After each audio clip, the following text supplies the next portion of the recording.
చిరుత కలంకం, జనవాసంలో హల్చల్, రైతుపై దాడి.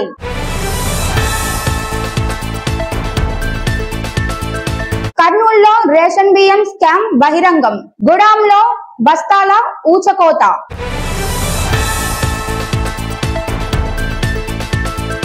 జర్మనీ నుంచి హైదరాబాద్ కు వస్తున్న విమానం అర్ధరాత్రి యూటర్న్, కారణం షాక్.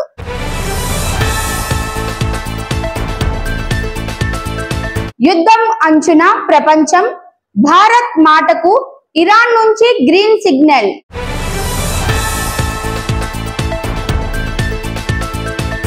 ఏపీలో మహిళలకు బంపర్ గిఫ్ట్, ప్రతి నెల 1500 రూపాయలు, సర్కార్ సూపర్ ప్లాన్.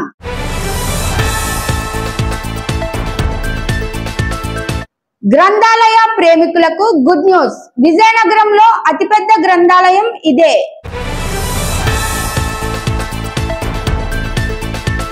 రైతుల క్షేత్రాల్లో శాస్త్రవేత్తలు, సాగు మార్గంలో సైన్స్ టచ్. ఏపీ ప్రజలు జాగ్రత్త, రానున్న 24 గంటల్లో భారీ వర్షాల హెచ్చరిక.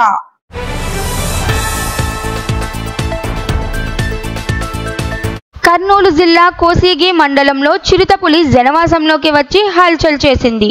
బసవన్న కొండల వెనుక ఎర్రవంక ప్రాంతంలో కనిపించిన చిరుతపులి అనారోగ్యంతో నడవలేని స్థితిలో ఉండడంతో గ్రామస్తులు దాన్ని వీడియోలు, ఫోటోలు తీశారు.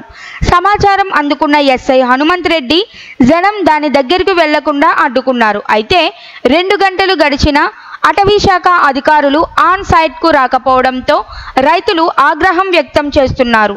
చివరకు గ్రామస్తులే చిరుతను పట్టుకునే ప్రయత్నం చేశారు.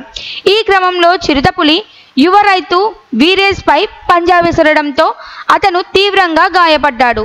చిరుతను ఎలాగోలా వలలో బంధించి అటవీ శాఖ అధికారులకు అప్పగించారు. ఈ సంఘటన చూసేందుకు చుట్టుపక్కల గ్రామాల నుంచి పెద్ద ఎత్తున జనం తరలివచ్చారు. దీంతో పత్తి పంట ధ్వంసించబడడంతో రైతులకు నష్టం వాటిల్లింది. నష్టపరిహారం ఇవ్వాలని వారు డిమాండ్ చేస్తున్నారు. చివరికి చిరుతను తిరుపతి జూ పార్క్ కి తరలించినట్లు అధికారులు తెలిపారు.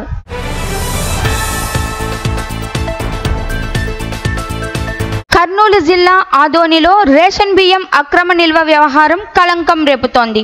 సిరిగుప్ప రోడ్లోని ఓ ప్రైవేట్ గోడాంలో 1800 బస్తాల రేషన్ బియ్యం అక్రమంగా నిల్వ ఉంచినట్లు civil supply director Mahesh Naidu తన అధికారులతో కలిసి నిర్వహించిన తనిఖీలో బయటపడింది.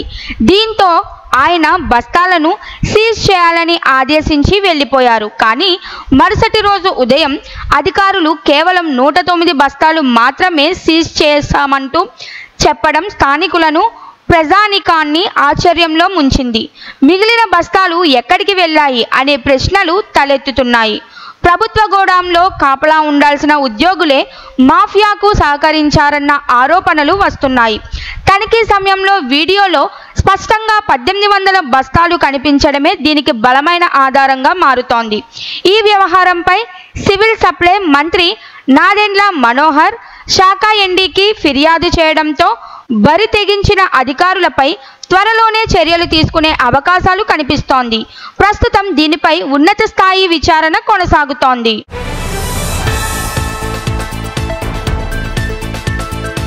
విమాన ప్రయాణికుల్లో భయాన్ని కలిగిస్తున్న ఘటనలు వరుసగా కొనసాగుతున్నాయి. తాజాగా జర్మనీలోని ఫ్రాంక్ఫర్ట్ నుంచి హైదరాబాద్కు రావాల్సిన లూఫ్తాన్సా LH752 విమానం టేకాఫ్ అయిన కొద్దిసేపటికే అనూహ్యంగా వెనక్కి మళ్లింది. ఆదివారం మధ్యాహ్నం 2 గంటల 14 నిమిషాలకు బయలుదేరిన ఈ విమానం సుమారు 2 గంటల తర్వాత ఫ్రాంక్ఫర్ట్ ఎయిర్పోర్ట్కే తిరిగి ల్యాండ్ కావడం కలంకం రేపింది. మొదట బాంబు బెదిరింపు కారణంగా విమానం వెనక్కి మళ్లినట్లు వార్తలు వచ్చినా లూఫ్తాన్స్ సంస్థ స్పష్టత ఇస్తూ హైదరాబాద్లో ల్యాండ్ చేసేందుకు అనుమతి లభించకపోవడం వల్లే వెనక్కి వెళ్లాల్సి వచ్చిందని తెలిపింది. విమానంలో ప్రయాణిస్తున్న వారు తీవ్ర ఆందోళనకు గురి అయ్యారు. ఓ మహిళా ప్రయాణికురాలు మాట్లాడుతూ తమకు సోమవారం ఉదయం 10 గంటలకు అదే విమానంలో మళ్లీ బయలుదేరుతామని, అందరికీ రాత్రి బస ఏర్పాట్లు చేసినట్లు తెలిపింది. ఈ నేపథ్యంలో ప్రయాణికులకు కలిగిన అసౌకర్యంపై విమానయాన సంస్థ తగిన చర్యలు తీసుకోవాల్సిన అవసరం ఉందని ప్రయాణికులు అభిప్రాయపడుతున్నారు. ఇదే తరుణంలో లండన్ హీత్రో ఎయిర్పోర్ట్ నుంచి చెన్నైకి రావాల్సిన బ్రిటిష్ ఎయిర్వేస్ బోయింగ్ విమానం సైతం సాంకేతిక లోపంతో తిరిగి అదే ఎయిర్పోర్ట్లో ల్యాండ్ కావడం మరో ఉదాహరణగా నిలిచింది. వరుసగా జరుగుతున్న ఈ ఘటనలు విమాన ప్రయాణాలపై భరోసా కోల్పోయేలా చేస్తున్నాయి.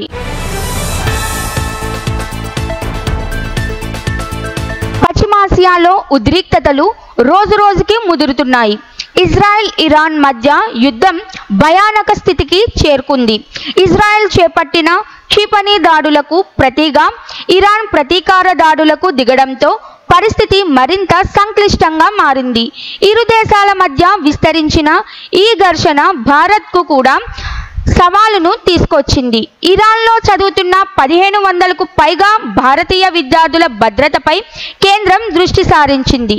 ఇరాన్ తన గగనతలాన్ని మూసివేయడంతో భారతీయులను విమానాల ద్వారా స్వదేశానికి తరలించడం అసాధ్యంగా మారింది.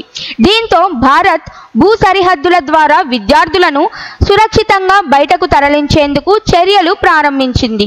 భారత ప్రభుత్వం అభ్యర్థనకు సానుకూలంగా స్పందించిన ఇరాన్ ప్రభుత్వం సరిహద్దులు తెరిచి భారతీయులకు ఎలాంటి ఆంక్షలు లేకుండా వెళ్లేందుకు అనుమతించింది.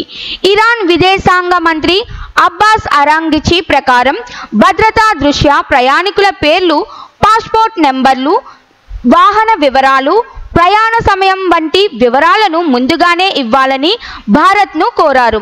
ఎంబసీ సమన్వయంతో వీరికి సురక్షిత బాటలో బయలుదేరేందుకు ఏర్పాట్లు జరుగుతున్నాయి. ఈ చర్యలు భారతీయ విద్యార్థులకు ఊరటనివ్వడమే కాకుండా ఇరాన్ ఇజ్రాయెల్ మధ్య ఉద్రిక్తతల నడుమ మానవతా దృక్పథాన్ని స్పష్టంగా చూపిస్తున్నాయి.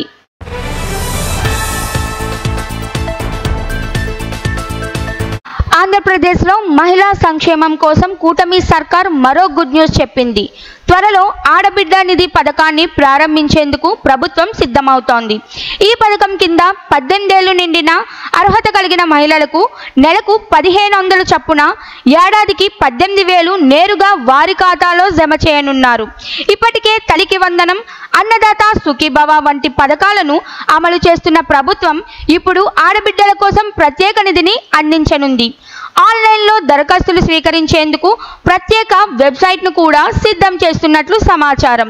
పథకానికి 3,300 కోట్ల బడ్జెట్ కేటాయించగా ఇందులో బీసీ వర్గాల మహిళలకు 1000 కోట్లు, ఆర్థికంగా వెనుకబడిన వారికి 630 కోట్లు, మైనారిటీ మహిళలకు 84 కోట్లు, ఎస్సీ ఎస్టీ వర్గాల కోసం మిగిలిన నిధులు వెచ్చించనున్నారు.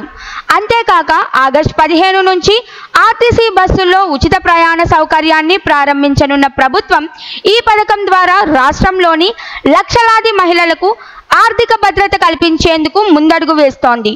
ప్రస్తుతం మహిళలు ఈ పథకం అధికారిక అమలుకు ఆసక్తిగా ఎదురుచూస్తున్నారు.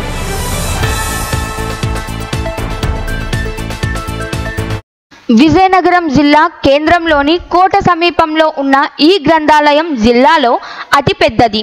మహాకవి గురజాడ అప్పారావు గారి పేరుతో నామకరణ చేసిన ఈ లైబ్రరీ ఉమ్మడి విజయనగరం జిల్లాకు చెందిన పార్వతీపురం, మన్యం ప్రాంతాల విద్యార్థులకు కూడా ఆశ్రయంగా మారింది.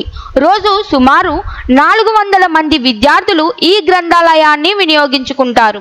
ఇక్కడ ప్రతి రకమైన కాంపిటేటివ్ పరీక్షలకు అవసరమైన పుస్తకాలు లభిస్తున్నాయి. ఉదయం 8 నుంచి సాయంత్రం 8 గంటల వరకు తెరిచి ఉంటుందని జిల్లా గ్రంథాలయ కార్యదర్శి బోని లక్ష్మి తెలిపారు. ప్రత్యేకంగా రూపొందించిన రీడింగ్ హాల్ వాతావరణం విద్యార్థుల చదువు కోసం ఎంతో అనుకూలంగా ఉంటుంది. 1965లో ప్రారంభమైన ఈ కేంద్ర గ్రంథాలయం ఈరోజు నిరుద్యోగ యువతకు మార్గదర్శిగా నిలుస్తోంది. ఇతర జిల్లాల నుంచి వచ్చి విజయనగరంలో గదులు తీసుకొని ఈ లైబ్రరీలో చదువుతున్న విద్యార్థుల సంఖ్య కూడా పెరుగుతోంది.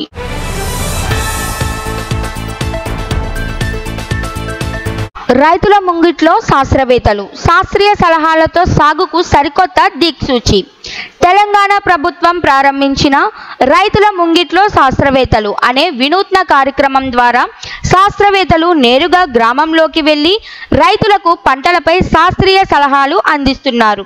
ఇందులో భాగంగా నిజామాబాద్ జిల్లా దర్పల్లి మండలంలోని దుబాకా గ్రామంలో వ్యవసాయ శాస్త్రవేత్త డాక్టర్ షహానా రైతులతో ప్రత్యేకంగా సమావేశమయ్యారు. ఈ సందర్భంగా ఆమె పలు కీలక సూచనలు చేశారు. ముఖ్యంగా పంట మార్పిడి వల్ల భూమి సారవంతంగా మారి అధిక దిగుబడులు సాధ్యమవుతాయని తెలిపారు.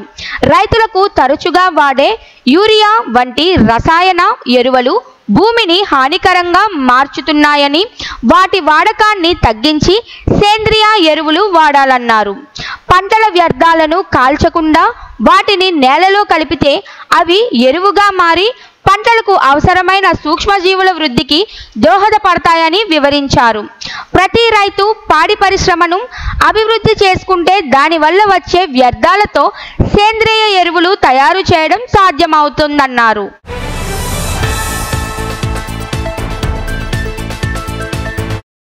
ఇప్పుడే వర్షాలు దేశవ్యాప్తంగా విస్తరిస్తున్న రుతుపవనాల ప్రభావంతో 5 రాష్ట్రాల్లో భారీ వర్షాలు, వరదల తీవ్రత పెరిగాయి. ఈ నెల 20 వరకు పలు ప్రాంతాల్లో వర్షాలు కురిసే అవకాశం ఉందని వాతావరణ శాఖ తెలిపింది. తెలుగు రాష్ట్రాల్లోనూ చెదురుమదురు వర్షాలు కురుస్తున్నాయి. దక్షిణ మధ్య మహారాష్ట్ర పరిసరాల్లో సముద్ర మట్టానికి 7.6 కిలోమీటర్ల ఎత్తులో ఉపరితల ఆవర్తనం కొనసాగుతోంది. తెలంగాణ మీదుగా ఉత్తరాంధ్ర తీరం వరకు కొనసాగిన ద్రోణి బలహీనపడింది. దీని ప్రభావంతో సోమవారం తెలంగాణలోని చాలా జిల్లాల్లో ఉరుములు, మెరుపులతో కూడిన గంటకు 30 నుంచి 40 కిలోమీటర్ల వేగంతో ఎదురుగాలులతో మోస్తారు వర్షం కురిసే అవకాశం ఉంది. నల్గొండలో గరిష్టంగా 38.5 డిగ్రీలు, మహబూబ్ నగర్లో కనిష్టంగా 28 డిగ్రీల ఉష్ణోగ్రతలు నమోదయ్యే అవకాశం ఉంది. అంతేకాక ఆంధ్రప్రదేశ్లోని పలు ప్రాంతాల్లో వర్షాలు కురుస్తాయని వాతావరణ శాఖ హెచ్చరించింది. ఉత్తరాంధ్రకు ఆనుకొని పశ్చిమ మధ్య బంగాళాఖాతంలో ఉపరితల ఆవర్తనం ఏర్పడింది. బంగ్లాదేశ్ నుంచి ఉత్తర బంగాళాఖాతం మీదుగా దక్షిణ ఒడిశా వరకు, మరాఠ్వాడా నుంచి తెలంగాణ మీదుగా కోస్తాంధ్ర వరకు వేర్వేరు ఉపరితల ద్రోణులు విస్తరించాయి. వీటి ప్రభావంతో శ్రీకాకుళం, పార్వతీపురం, మన్యం, అల్లూరి సీతారామరాజు, ఏలూరు, నంద్యాల, అనంతపురం, శ్రీ సత్యసాయి, చిత్తూరు జిల్లాల్లో తేలికపాటి నుంచి మోస్తారు వర్షాలు కురిసే అవకాశం ఉంది. మిగిలిన జిల్లాల్లో కూడా అక్కడక్కడ తేలికపాటి వర్షాలు పడవచ్చు. కోస్తా ప్రాంతాల్లో బలమైన గాలులు వీస్తుండడంతో మత్స్యకారులు సముద్రంలో చేపలు వేటకు వెళ్లొద్దని అధికారులు హెచ్చరిస్తున్నారు.